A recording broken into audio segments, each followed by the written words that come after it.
Hey guys, this is Tyler Zombro with Tread Athletics and wanted to expand on our Ballin on a Budget series pitch design wise and talk about something you guys can utilize on your own. So something that we found really beneficial is to color baseballs. Now you can do this in a variety of ways, whether you're just making little points on the ball individually or coloring the entirety of kind of a line throughout that ball. It's going to provide a lot of value for you as long as the camera is able to pick it up and you're now able to distinguish where that line is, what's going on. It's going to give you a lot of really valuable information. If you don't have access to a Rapsodo unit or a Trackman, so Rapsodo, you're not able to see how your ball is spinning. If you don't have access to that technology, you're not going to know how your ball is moving if you don't have access to a Trackman. So if you're stuck on your own and you are wanting to just kind of monitor spin mechanisms, then coloring balls is a fantastic way to do that. And I'm going to touch on just a few points here with each pitch type and how you can use it. So first one we'll start with is just a generic four seam. So with this, you're going to want to see this line hold steady if you're looking at 100% efficiency, whether that's at a 12 o'clock axis, 1 o'clock, 2 o'clock, etc. So you're able to see this line really flush throughout the entirety of the ball, and that's also going to tell you if you're spinning it efficiently. So there are a lot of devices out there now with Club K balls and Clean Fuego, but at the same time you can get the same benefit out of just using a ball with a straight line. In addition, you can use this for a curve ball basically in the inverse manner. So from a right-handed perspective, spinning it efficiently at 6 o'clock,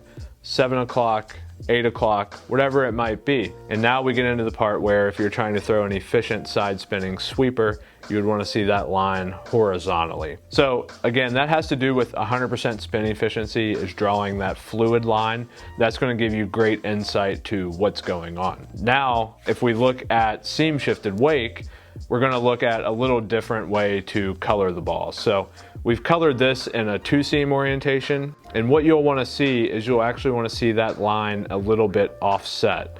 So you're really just seeing the inside of this line from your perspective as a pitcher, and that's going to tell you that it's not spinning 100% efficient, and we know that that reduced efficiency can lead to seam shifted wake. If you don't like coloring the entire ball, putting markers on certain seams can be beneficial as well. If I'm trying to throw a seam shift sinker, I'm trying to see where these points are hitting in the ball as they're back spinning. So seam shifted wake, again, going to be a little harder to quantify at home if you don't have technology.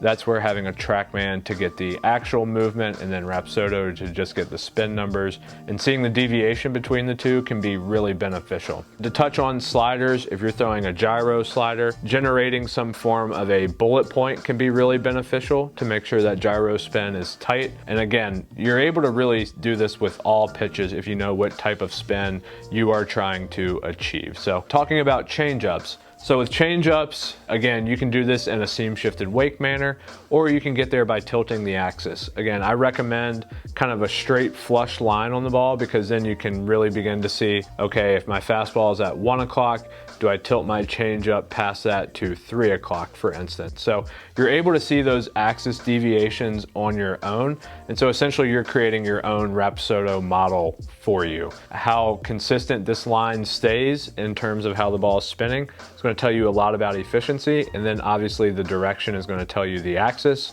RPMs, again, we know aren't that critical. If you actually wanted to do it and you counted revolutions, you could back chain that to see the RPM number, but that's going to be a lot of math that you probably don't want to do. So very cheap way to do it. Again, setting up a camera behind you on a tripod, make sure the mount's sturdy, there's not deviation pitch to pitch. You see the entirety of the flight, especially clarity out of the hand, and it's going to tell you a lot about what you need to know in your arsenal. So that's a part of our pitch design Ballin on a Budget series. Again, get creative with coloring those balls. It's going to tell you a ton about your axis and efficiency when you might not have access to a Rapsodo. So thank you guys for watching, and we'll see you in the next video.